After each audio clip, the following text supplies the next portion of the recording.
I'll take that as a yes. We are. Okay. Brooklyn, are you good to go? I'm good to go, thank you. Okay.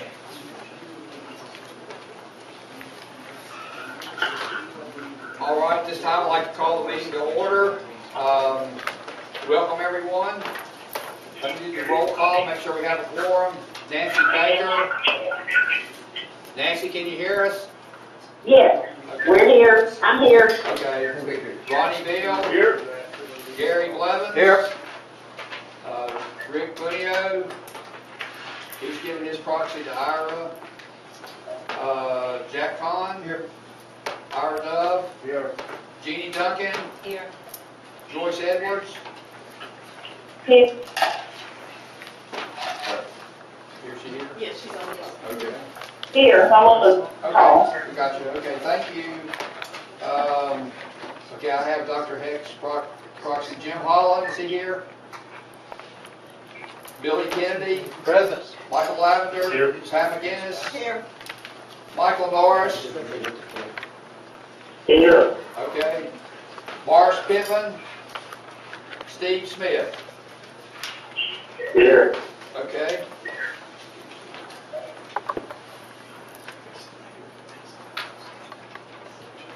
We have a quorum. Okay, at this time, has everyone had a chance to look at the agenda and an opportunity to review the prior meeting minutes? I move we accept the agenda as presented and approve the minutes. Okay, we have a motion and a second. Any discussion? All in favor say aye. Aye. Any opposed? Aye. Okay. Thank you. All right. Next item is conflict of interest disclosure. We're calling our general counsel and CCO, Tracy Hayes. There have been no new disclosures of any actual or potential conflict of interest since last meeting. If any board member has any new or potential or actual conflict of interest, please, now is your time to speak up. Hearing none, we can move on. All right. Thank you. Just a couple of things. I had the honor of attending ribbon cutting last Thursday. Caitlin Burrell.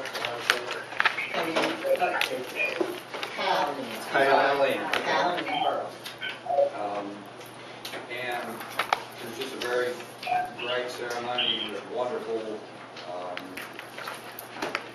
number of people. Actually, Christina emceed, I would say, and did a great job. Brian spoke, and he also spoke. We appreciate everyone that was there. It's a great facility. Brian, you want to say some things about it, or Christina? One second. Folks on the phone, if you can mute while you're not speaking, that would be great. Either that or stop wrestling alligators. Thank you.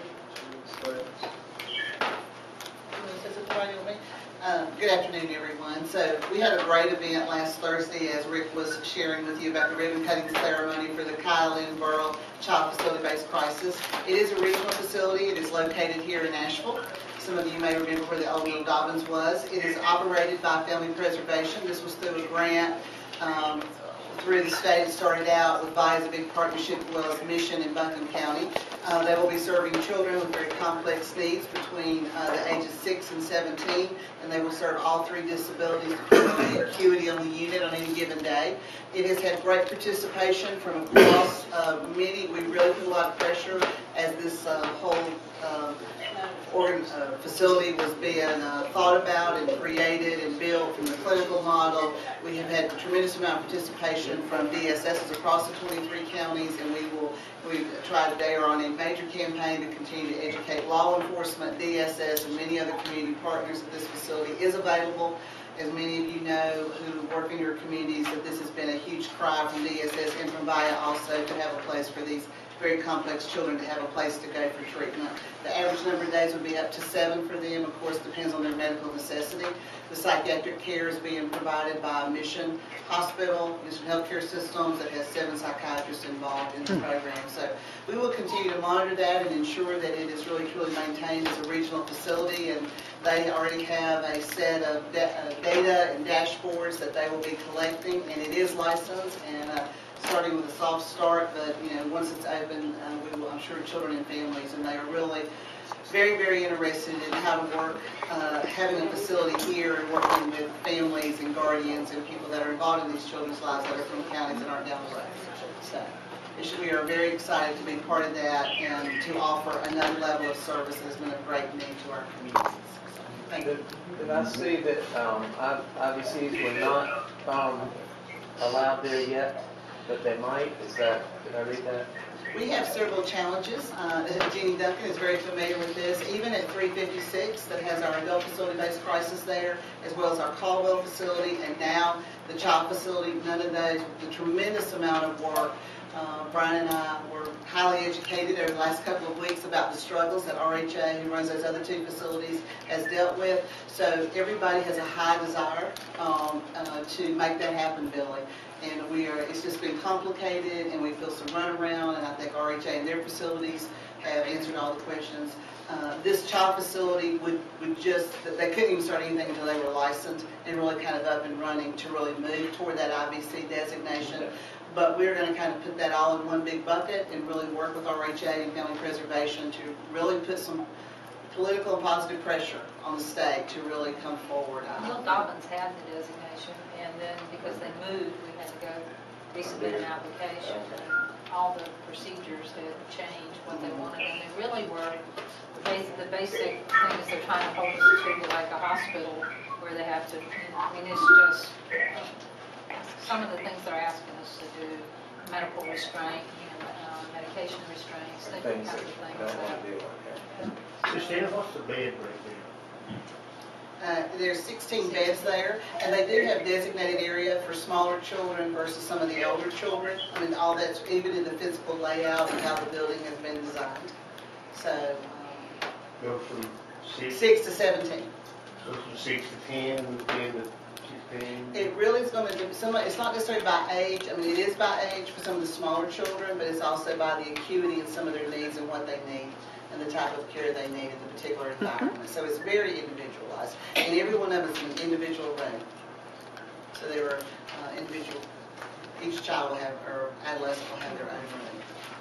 Yeah, it's a really interesting story, and if I had not been reminded of this by Dr. Buckner, I would have forgotten that smoking actually, when it opened Balsam, had a children's unit with facility-based crisis. And it was, I'm going to say, at least 10 or more years ago. And it didn't last long because I don't know why.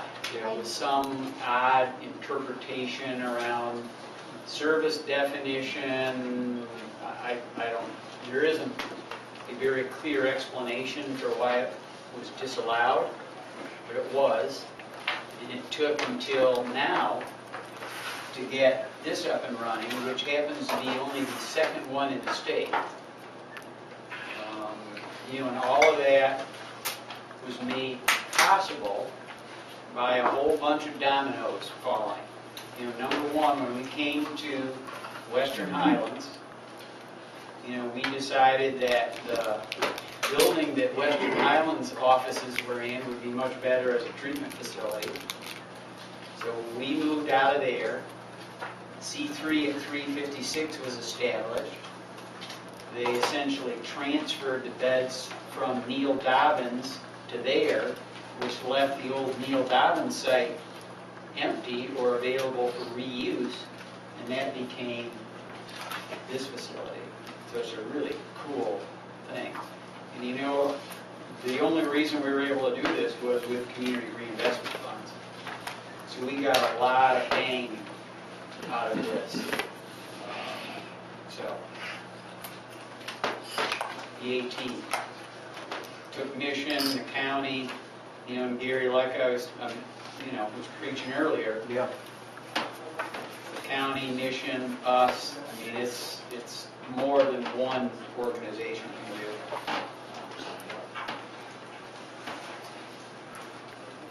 One other thing to report, in May, our members of our CFAC visited Raleigh and met with members of the legislature. We met with Representative Josh Dobson, and we also visited with Mark Benton, who is Deputy Secretary of Health and Human Services, and Cody Kinsley, who is the interim Senior Director for MHCD and SAS. 8 or 9 members of our CFAC attended. I'd like to say a special thanks to Pat McGinnis. I thought we had a very positive meeting, and we also spoke about the Rutherford County situation. And in addition to that, last Friday, Nancy Baker, who's on the phone, had a conference or a meeting with Cody Kinsley while he was here, and I was also on the phone, and spoke about the Rutherford County situation again. And so I was very impressed. Our CFAC members really worked hard and made a special effort to attend. We all just really be thankful for the folks that we had. So, We're really grateful, Rick, that you thought enough about CFAC to go with us. We thought that was kind of the icing on the cake. And we had got to meet, or I got to meet the night before over at the legislature for just a few minutes with Ralph Hayes also. So we feel like it was a success. yeah. That was we had a very positive experience. Good. I sort of jumped ahead a little bit of the agenda, and tonight is supposed to be the public hearing for the fiscal year 2018-2019 budget. In accordance with North Carolina General Statute 159-12B, any person who wishes to be heard on the Vaya Health proposed budget for 18-19 is invited to share input at this time. So this is your time for public comment. Regular public comment, we've had very short. Very short. Is this the regular public comment? Because I don't see public comment listed separately on the agenda. It's all under. Okay, great. Hi, Mary Short and Katie, we're from Alexander County. And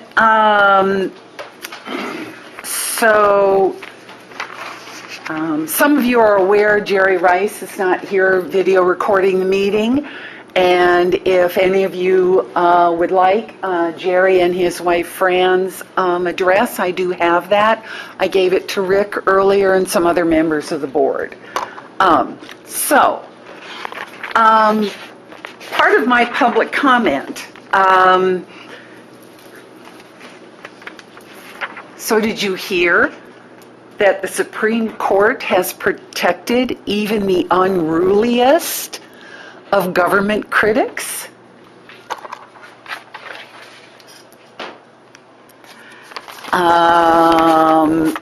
I wonder why on your caringforrutherford.org website the copyright doesn't say Vaya Health or anything. I wanted to read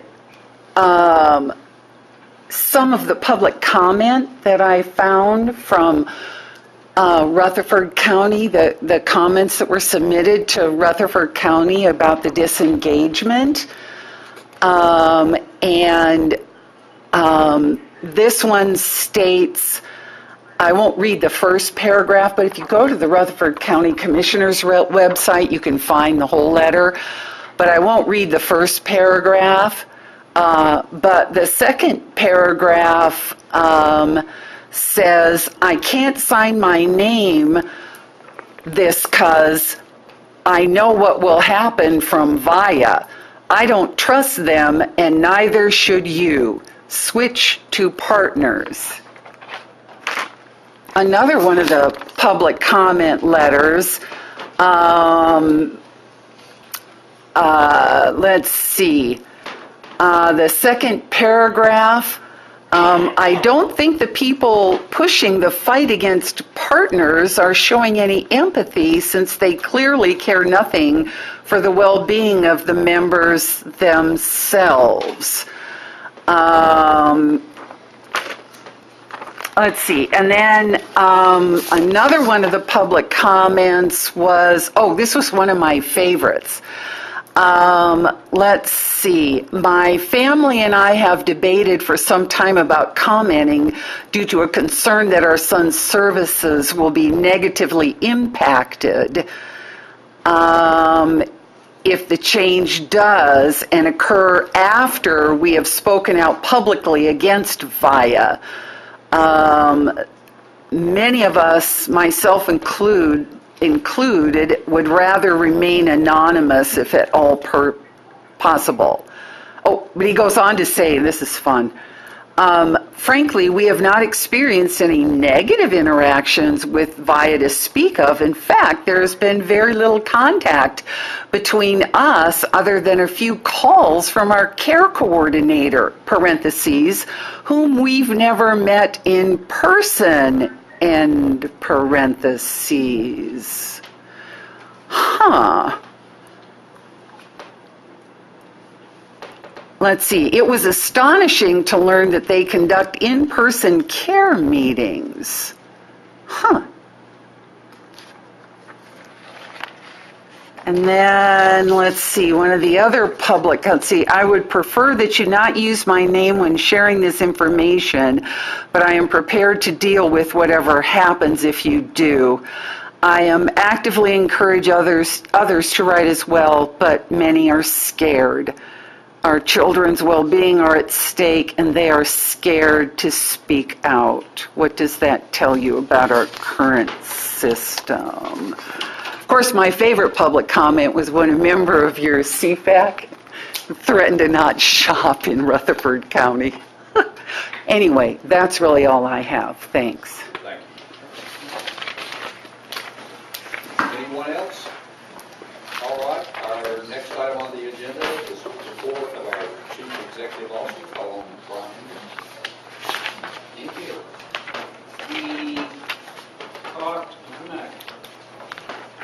I'm not remembering when, some time ago about relocating in Silva, and unfortunately, Smoky Mountain News didn't quite get that right and printed a story, I think more or less said we were leaving Silva, which we are not, and we had talked to you about that before, so we just wanted to reiterate that. Robert, God bless him, he's our kind of our facilities overseer, let's just say, and you know, he and his staff do a lot of the planning around office space and facilities and like that. He used to be a contractor, you know. So he's yeah, that's what I see. So I just wanted to have Robert give you a little update on kind of the status of things, and for those of you that may be new, you know, the Bonnie Lane address, that was probably at the heart of a lot of the disagreements with the Evergreen Foundation. I don't mean to go into all of that, but there's just an enormous amount of history around that building and who owned it and who paid for it and our rent, and it was actually part of the settlement agreement with the Evergreen Foundation around reduced rent there. So essentially it's too large for the needs that we have for staff now. So there's no difference in the number of employees that are associated with services in the western counties. There's nothing changing except for the location. So. Yeah, I think that's very accurate to what we've said in the press releases and what we've seen. You know, obviously we reevaluate locations on a regular basis to check on utilization and cost and so forth. And, that building was at the end of the sort of reduced rent period. Not really worth the value given the number of staff that were in that location and have been for some time. We've been planning this move for probably close to a year, and we identified a spot over at the, I don't know if familiar with Silva, but there's the local Save More Silva Plaza location, storefront location there, and we did some minimal upfit there just to make that something that staff could move into. And staff did start operating in that location as of the Monday of this week. And I think everything's going pretty well except for the large amount of rain, and I heard the word tornado, although I did not experience that myself. I did hear the word tornado being used, but yeah, other than some serious rain and just the normal tweaks and so forth of moving into a new facility, staff are operating out of that new location. And I believe the Silva Herald was promptly issued a press release saying that building is, the Bonnie Lane location is vacant and available for anyone who needs it. So we're working on closeout procedures now for that location, and plan to do final walkthroughs in the next couple of weeks, and we'll be out of there very soon. That's really my update. Unless folks have questions. Essentially, a lot of the staff have gone to being home-based. The care coordinator is probably the largest change, and then just some consolidation of some administrative positions. Even some of our call center people are remote now. Yeah. So, as we get more mature as an organization, that's an option, and it's a combination of the job and the person that makes it work or not. I can tell you. So, okay, Rutherford. So where we are is the ending of the public comment period. Was on a week ago Monday. It was at the 19th or something like that. And just to remind you, the requirements in the statute are such that the disengagement plan is published, and then there's a 60-day period of time for public comments to be provided, and then I believe 30 days that they have to be posted on the website. He submitted under my and Rick's signature comment on behalf of, I guess we'd say the board or the organization. One of the, if there's a silver lining in this, because I find this whole situation disheartening is the word I'm going to use. Disheartening. The advocacy of when you look at the public comment and who's spoken up at commissioner meetings and who submitted comments, a lot of consumers and family folks, and the great work that the CFAC did, and thanks to Rick for joining them in Raleigh, meeting with the department staff, and then we've got to really give Nancy Baker a plug because she wasn't able to make that trip, and then Cody Kinsley was here as part of a whole bunch of things that were going on in Western North Carolina that he was involved with, and actually met with Nancy last Friday. It was last Friday, and I think Rick, you were on the phone for that. And just, was able to speak about, her feelings about this. And of course, she has a son that lives in Rutherford County and is in a community residence there and receives services. So she has a great interest and passion around this. I'll put it that way. So it's been heartening to hear people really find their voice. And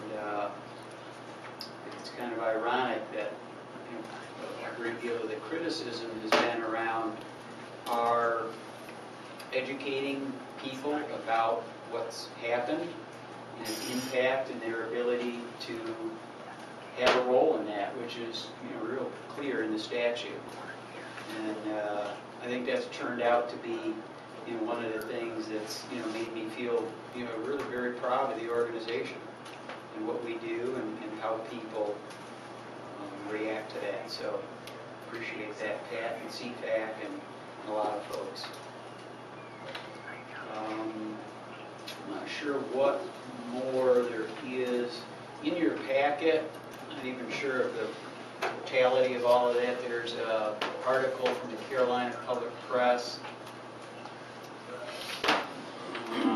Here's the, let's see, what we have here. These are all in your packets.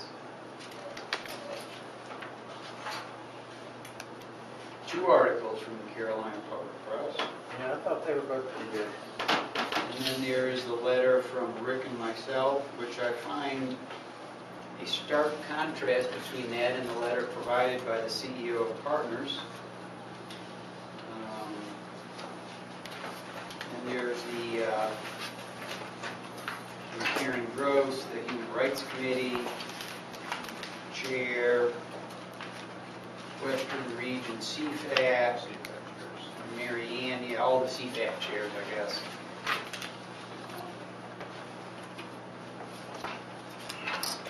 And then the comments from Tom Elkins, who's both a family member and a provider, who's been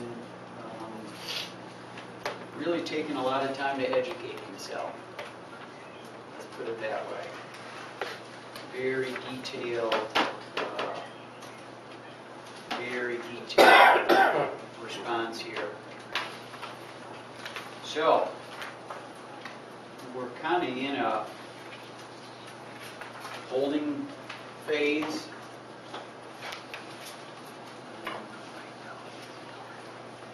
What happens next is somewhat guided by the secretary and the pace that she would like to have with this. Unfortunately, we've still not gotten any response from our requests of the county to meet with them. So it makes it difficult to have any kind of dialogue or discussion. Very awkward in that regard. Any questions, comments, thoughts?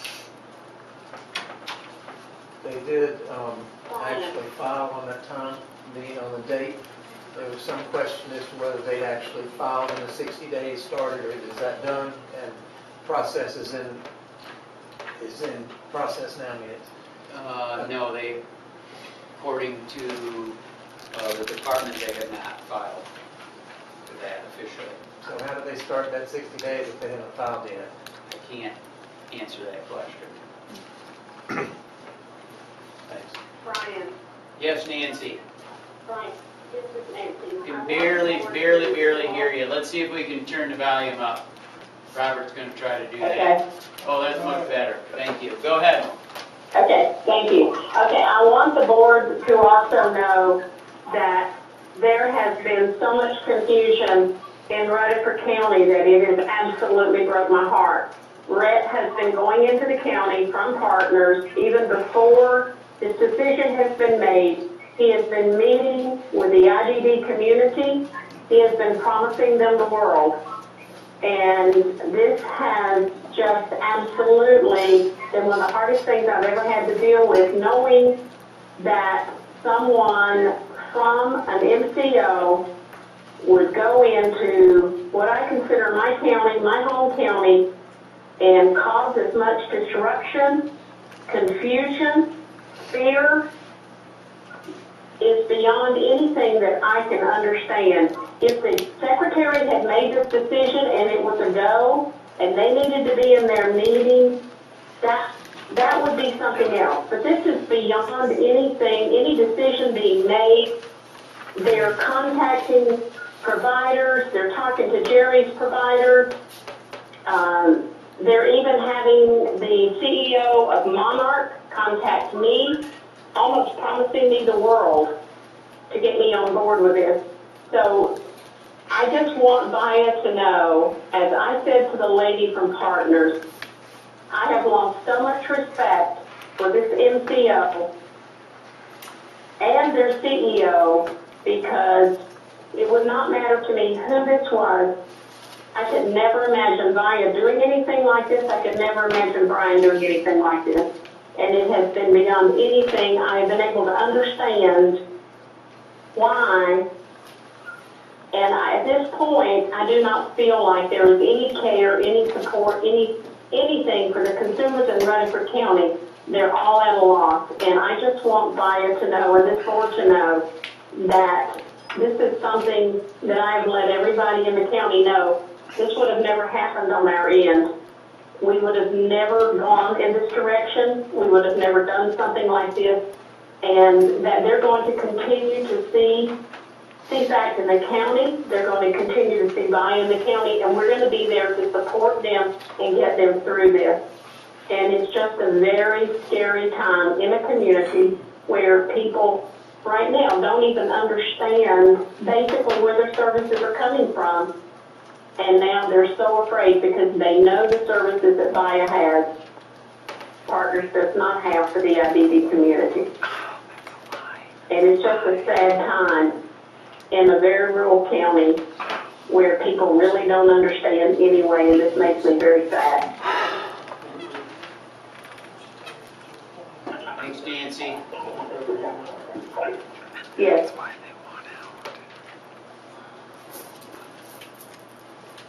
Hey, Mr. Ingram, have you spoke to Mr. Melton since all this started? Just you and Dick? We did. And then we had we're supposed to have a follow-up meeting, and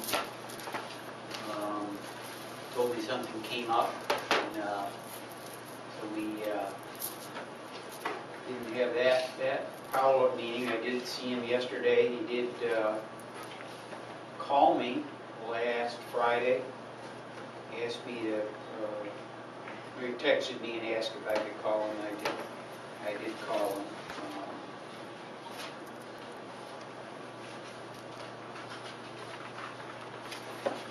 I'd like to see the answers to Mr. Melton's questions. That's what I think. Well, Would you like to say that? you can read like I can read. Okay.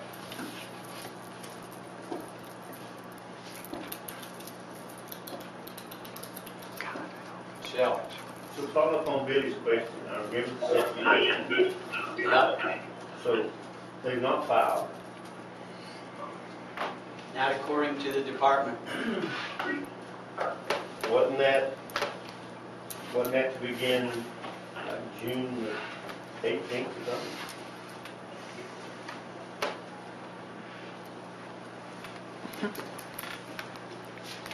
Well, they created a disengagement plan and had 60 days of public comment.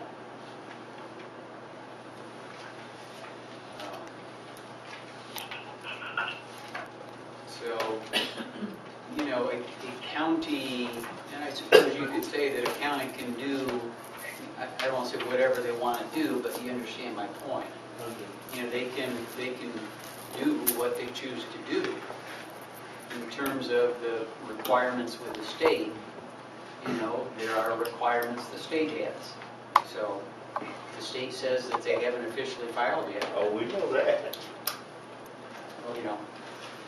But you're not getting from the state whether that 60 days has started or not for their procedure. Maybe a question that might be asked maybe tomorrow with my friends from Rutherford County. Yes. Ronnie's going to do all the talking. Well, he's a good talker. That's right. He's more than that. Okay. The General Assembly's been busy. And I can't do justice to any of these 4 pieces of legislation here, but we're gonna hit the tops of the waves for you. We do have, let's see, in your packet, boy, Tracy gets the gold star. I told Clark we gotta get her something nice because she went into the Appropriations Act, essentially the budget bill, and kind of pulled out all the pieces that are relevant, especially relevant to us and our budget, and there's a real relationship here. There's really two big things. Brooklyn, do you have that little cheat sheet of the funding? Let's send that around. So remember, it's a biennial budget, and if you wonder what biennial means, I always get confused by the bi, semi, and all that. It's a 2-year budget, biennial. And on the off year, which is what we have now, you see the General Assembly go in and sort of tinker with things, tune things up, whatever you want to call it. The ladder.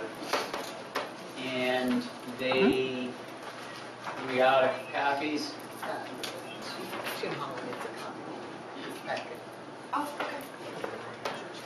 They're coming around. I have one. Doesn't have a packet? He needs one. You can't read it all that. There we go.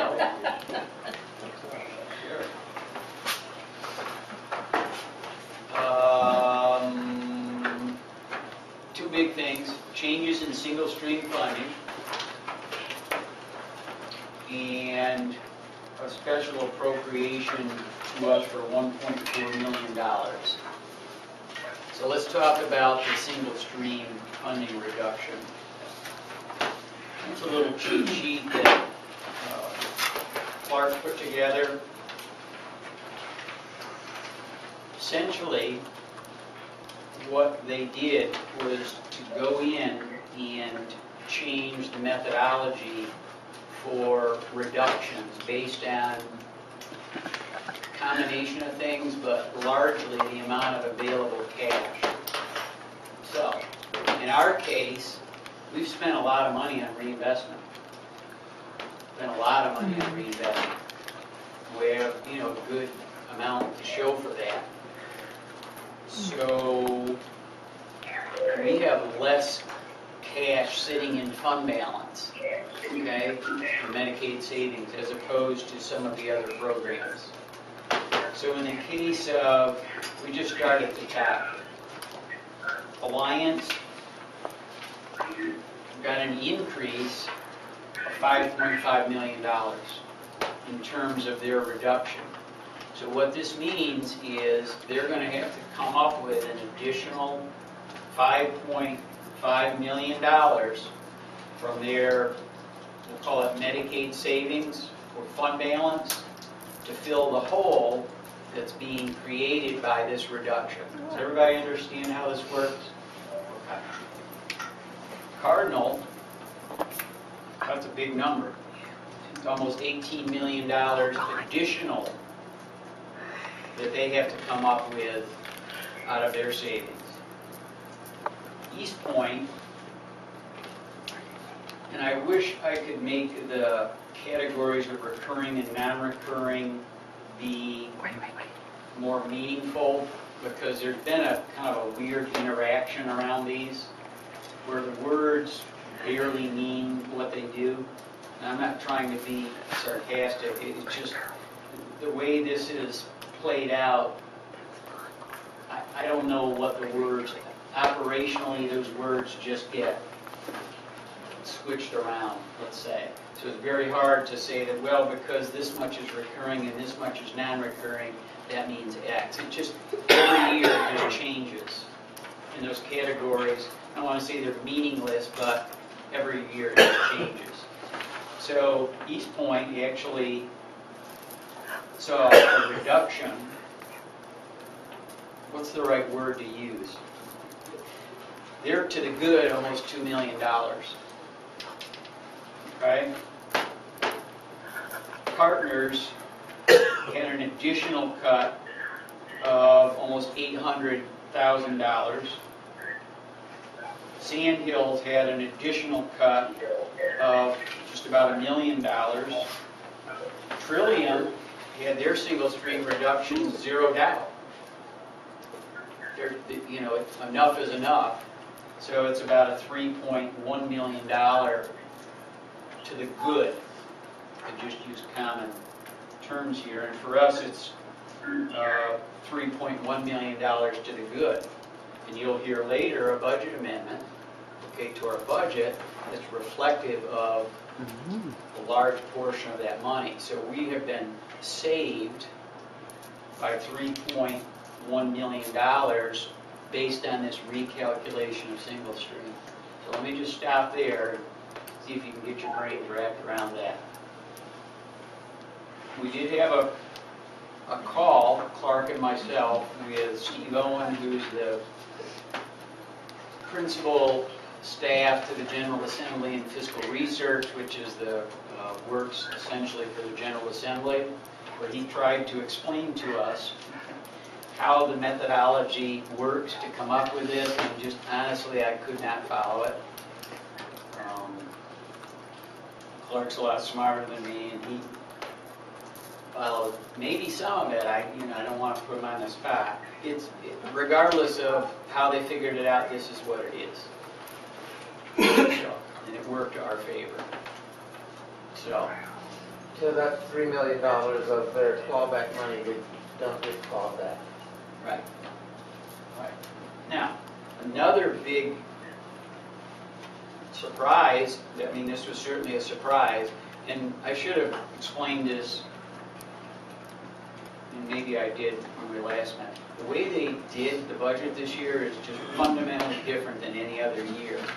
It was done in conference committee, which means that a select number of legislators are chosen from the Senate and from the House, and basically just work on it together, not as part of any public meeting process. And they come up with what's called a conference committee report, and are required to sign off on that. And once they do, it goes to the floor. And there's no amendments, no changes. It's either an up or down vote on the budget. So all of this happens privately. And as a result, you see some different things. And there are, a few special projects that were funded. And the one in our northern region, in Wilkes specifically, around an appropriation of $1.4 million, and that's in that Appropriations Act excerpts that are in your packet. It explains that.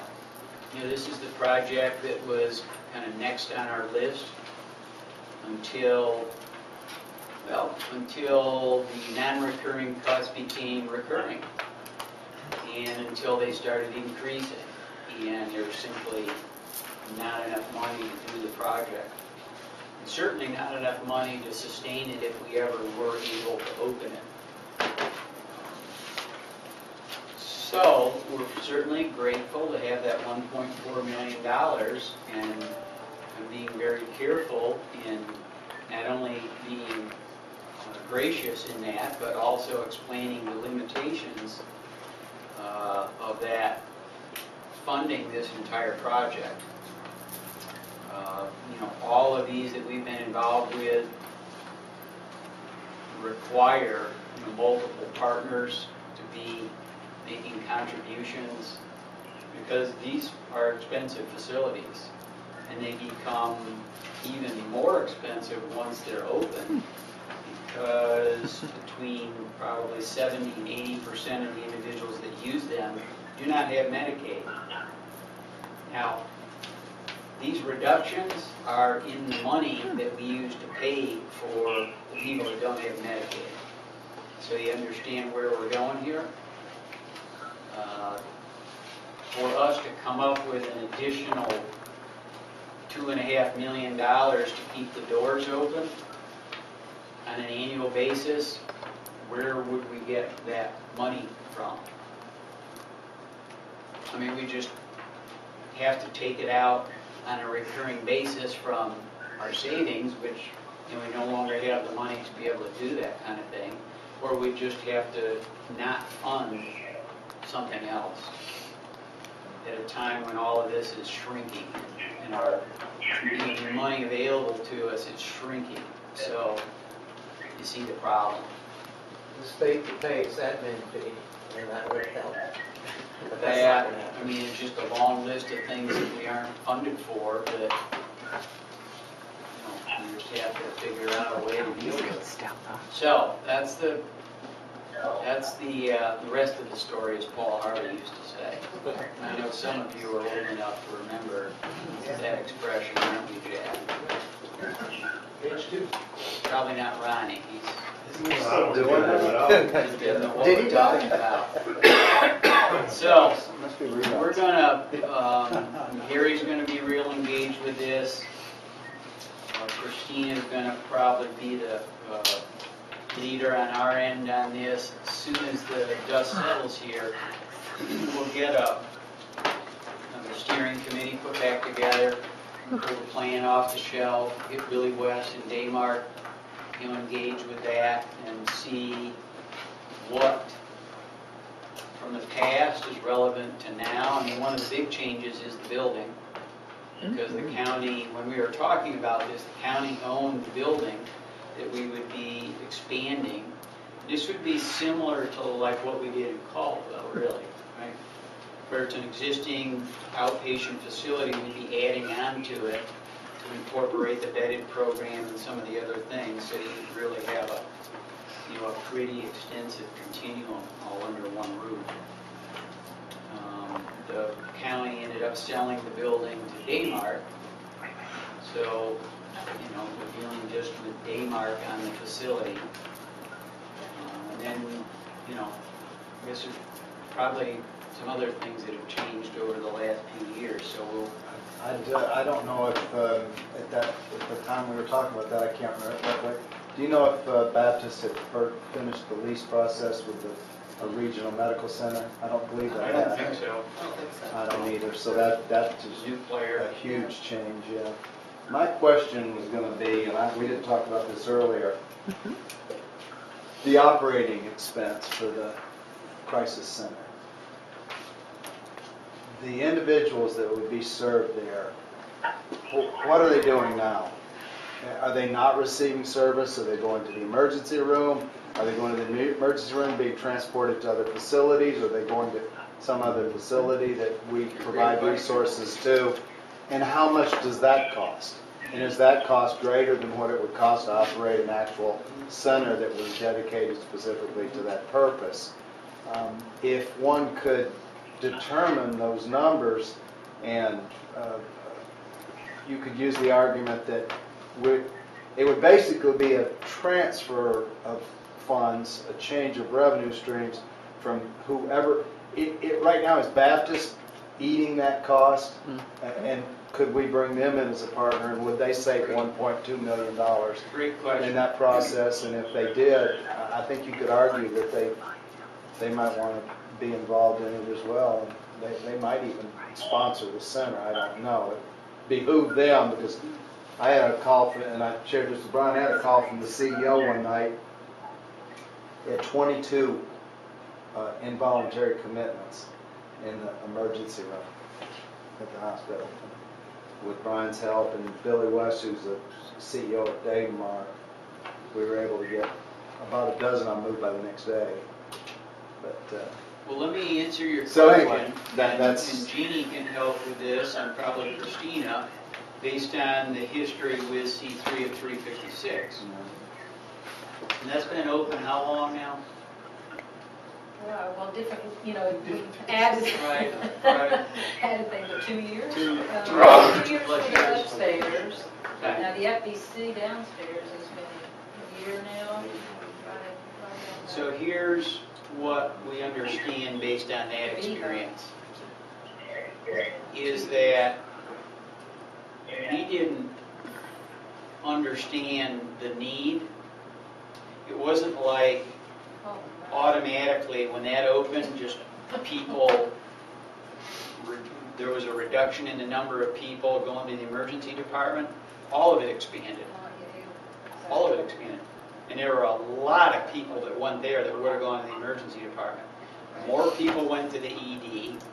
C3 was packed, so the unmet need was enormous. Okay? Right. And I think it's just about now We're seeing some reduction. that it started to plateau and level down a little bit. And we're 2+ years into it. So where do people go? They go to jail. They go to the emergency department. They don't go anywhere and they get worse. I mean, broad strokes, and I'm sure Jeannie could give you, maybe a more Mobile articulate crisis is description. another. Mobile crisis. Is this still just a 24-hour facility? Yes, it's 24 hours. Then what? I'm sorry? Then what? Then what? Well, no, they can, the Oh no, it's the FBC. average length of yeah, stay is probably, what, 5? 7 days. We've not maybe? experienced that. It's been Yeah. 24 hours and they're gone. Most of the, well, it depends on if you're talking about the B-Hub or if you're talking about the. It's been 24 hours and they're gone. The B-Hub is, that's how it's set up, is to be 24 hours. 24 hours and 24 they're gone. hours. So, they come in there, get an assessment, usually get stabilized, and we either release them to whatever level of care they No beds. need to go. Sure. They have beds, we have beds now. Got 8. We figured out, we finally figured out that the beds were a little more comfortable. So there's beds in the. We've got a ways to go. Instead of chairs. But if they need more, then they can move over into the FBC. How many licensed beds are there in the facility-based crisis program? 16. But they're full. They stay pretty We've full. tried for- Now Caldwell, there's just 12. We've called over there for the past 3 weeks. Even out of the ER. Out of Mission's ER. See, Mission will not send nobody nowhere else but to their place. Right, they can. So they won't do that. So we have to get them out of the ER, take them somewhere else. So that's what we're doing now. We take them to the Vineyard, Boone, wherever we can take them. Keep them, get them out of the ER. So, Don't get me wrong, there's nothing perfect about this. but they should send them somewhere else besides their own facility. Oh, we do. We discharge them to a lot of different facilities. When did that start? Tell them that at Angel, would you? Tell them who? Could you tell them that at Angel? That they can go somewhere else? Wait, I'm not sure I'm following you. I don't understand. They discharge to their own facilities. They don't discharge nowhere else. We've not transferred. Oh, you're talking about the hospitals? Yeah. Oh, yes. We're very aware of that. Yes. Yeah, we're very aware. So basically, you're saying there's a lot more need than we have services, as we've known along. As And we've the known, need- that nothing's changed. And the need continues to increase, and we just need to keep adding services. Till we figure out where the, I don't know, you want to call it the top or the bottom, or what capacity is needed to meet need. So, there's your You see the answer. state continues Keep to them out. reduce. You just Right. start with. Round down to 1.4. Does that have to be expended within the fiscal year, or is it? What's the language say on that in the, The Department of Health and Human Services wants a, or, by, I think in this year, and then, I don't think that, it does not specify that it has to be spent in the fiscal year, I do not believe. The funds are just encumbered for that purpose, and then there has to be reporting to the secretary. like, you know what I'll tell you is, what I've learned is that every piece of legislation is good until the next year. Yep. And I'm not being, again, I'm not trying to be smart about it, that's just how it works. They want to report on the construction in April Right. 19, if that's, so they expect it to be built by next year. By Which the is time kind they of convene, funny get, in itself. cranked up real strong. And the senator who got that money appropriated will no longer be present in the gallery, or she'll be in the gallery. It'll be, He'll be watching the gallery. He'll be watching. we'll put absolutely our best effort into it. Okay, let's see here. House Bill 403 is really the linchpin for all Medicaid transformation. That passage was an enormous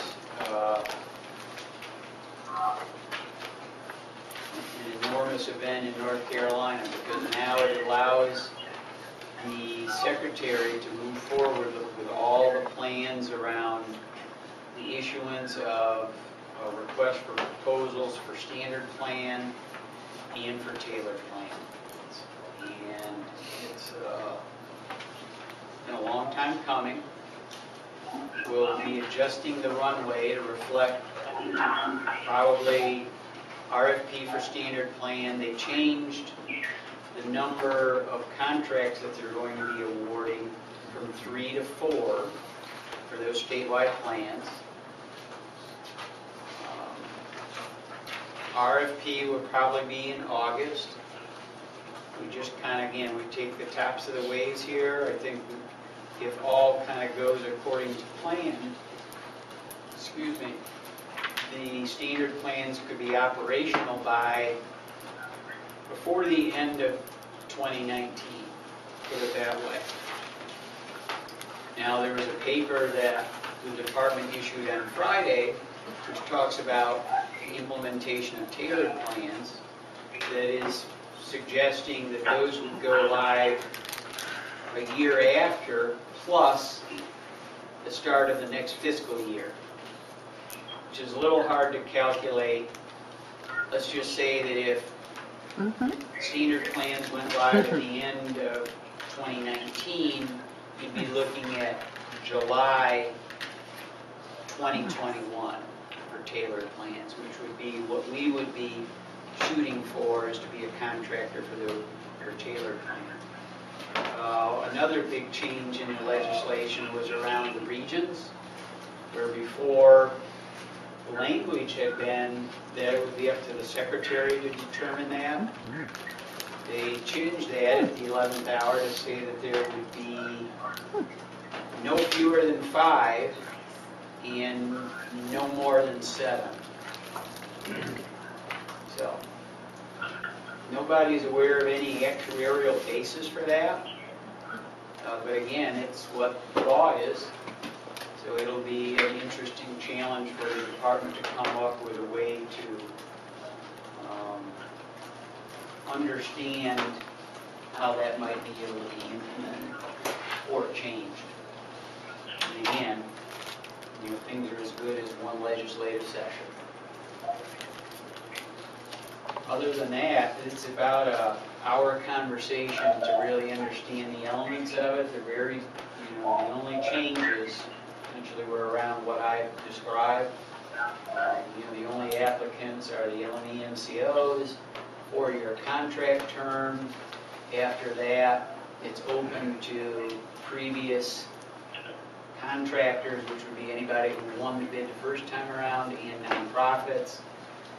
There's a copy of it in your packet. We're required, anybody who's going to be a tailored plan contractor is required to, while they would be the prime contractor, they're required to also subcontract, I'm going to say, with a PHP, a plan that was a successful. Well, it doesn't technically require that they are a successful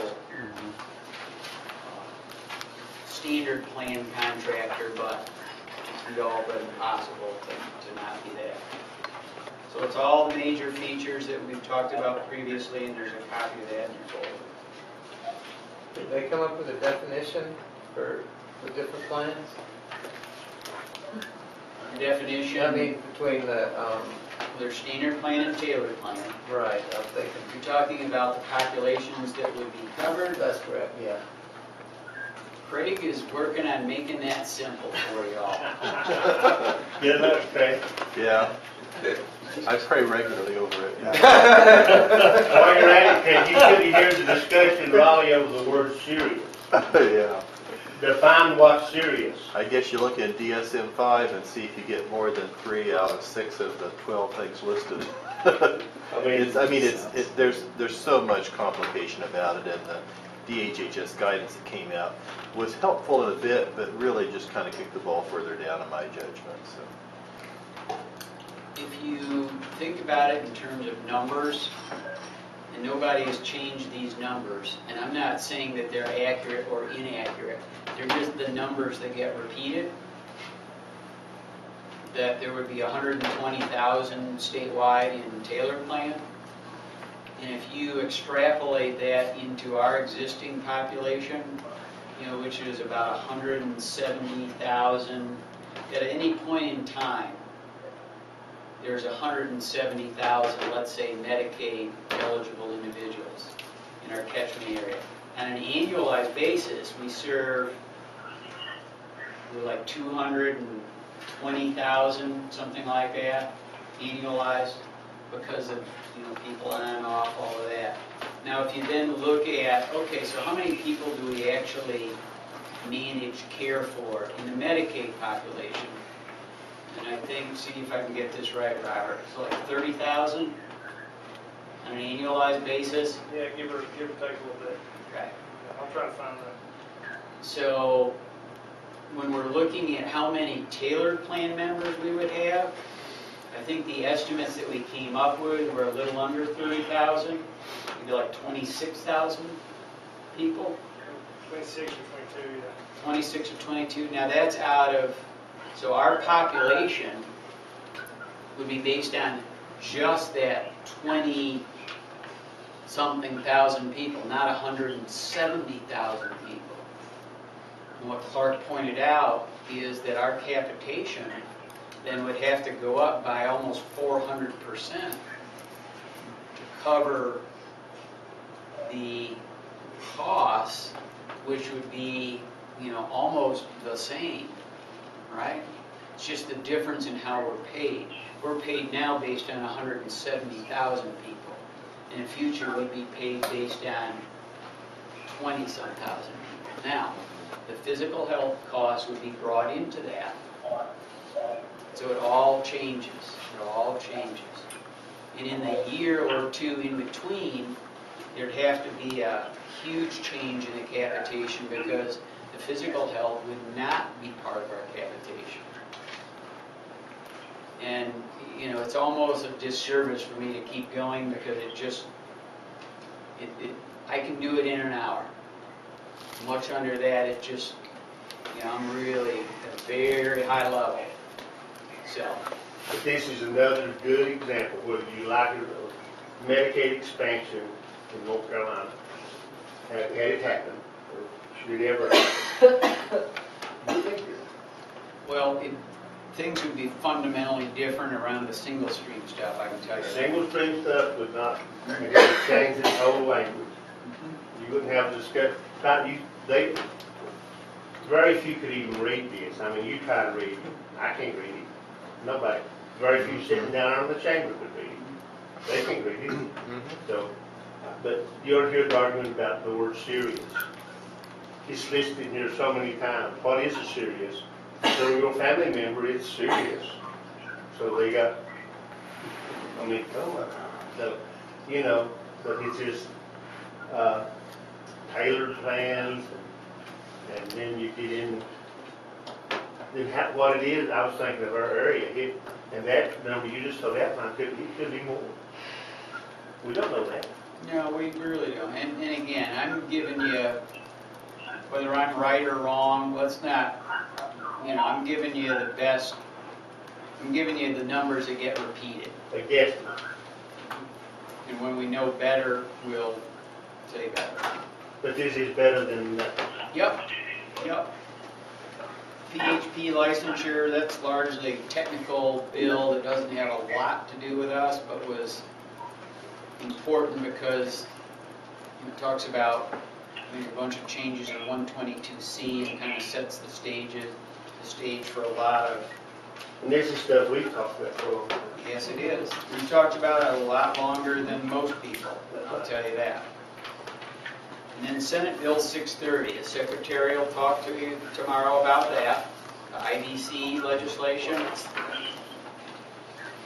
And boy, that's about 35 Oh, that's a big pages one. long. Oh. A lot of good things in there. There's a lot of different responsibilities for counties.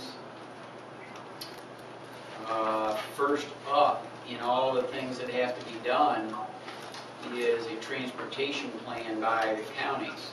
So the Secretary should speak to that tomorrow. And there's a County Commissioner Association meeting in Asheville for a couple days.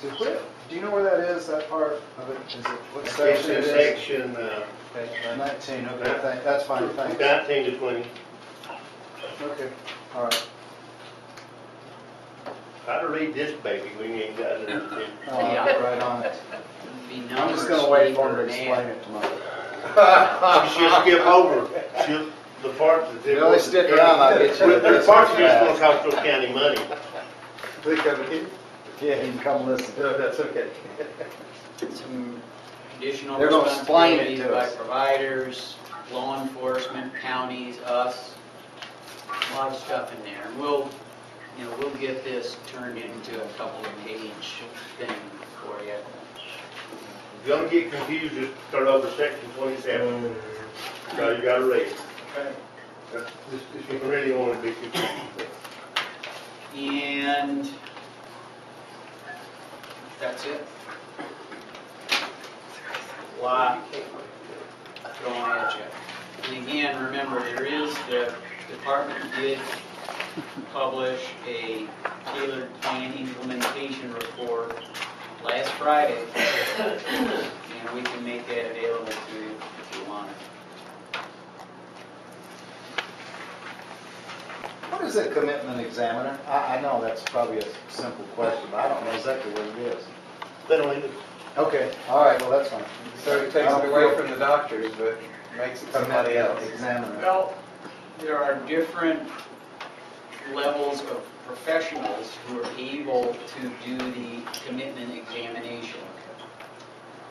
And they have to It pass can be a a certain commission. training plan, and we Of can course they provide that should. for people. Oh, heck. It's to make it more available, in communities where it's hard to find a doc. More than just physicians.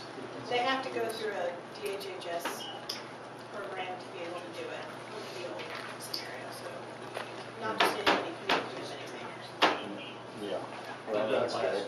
And they would mainly be I don't want just anybody doing it, would you? This would be hospital employees, maybe? Could be hospital. And that's who I think does LBC and we're talking about. Right. We do it in Michigan here and several other places. I would say this. There was a story in Mad America, and it features somebody in North Carolina that went through this, and I believe probably Christina's pretty well responsible for her having a place to live in the community. And if you've ever went through this, or one of these people that have experienced it, you may never come back out into the community again. I hope that maybe somebody will forward that story to all the board members. It's a story worth reading. The person I'm talking about doesn't live in our catchment area, but Christina and I had a conversation a few months back at a board meeting, and I really believe that Christina gave me some good advice that I gave her, and she followed it. But if it can happen to this person, it can happen to anybody. And it's there's absolutely nothing funny about it. It's extremely serious when this happens and you're the person it's happening to. And I'm particularly concerned about people my age, because I feel like there's, and this person's a little older than me, I feel like that somebody's got to fill these beds in some of these places, and I feel like we're going to be the next target to fill these beds. Might even happen to some of y'all someday, but this is real serious. And I honestly think that consumers in our state, and this is bad because if they speak up, they're being non-compliant, but if they don't, they're being compliant and letting this happen to them. I think more and more need to come out and do what this woman did and tell her story to a national publication. And I want to see more of it because something's got to change. I mean, they need to initially go in and get stabilized, but something's got to change to where we don't have to have TCLI or something, to where people can go back out when they get ready and live in the community. I don't know the best process. She emailed that to me. I don't know if she could send it to y'all and send it out to all board members. It's a personal story. I haven't had a chance to do it, but if it's going to go out all the board members, I think This one, from somebody besides me, so we have to do that. If you send it to Brooklyn, she'll make sure it gets out. Okay, at this time, we can go into closed session pursuant to North Carolina Statute 318, 1181, in order to prevent disclosure of competitive healthcare information that is privileged or confidential pursuant to North Carolina Statute 122C through 126.1, or not considered a public record within the meaning of Chapter 132 of the General Statutes, to consult with attorneys pursuant to North Carolina General Statute 143 through 318, 11A3, or to consider the qualifications, competence, performance, character, fitness, or conditions of appointment of an individual public official or employee pursuant to North Carolina General Statute 143, 318, 11A6. Is there a motion to go into closed session? Mr. Chairman, I make a motion to go into closed session for conditions and things. Okay. Second. All right. Okay. Any discussion? All in favor, say aye. Aye. Any opposed? Aye.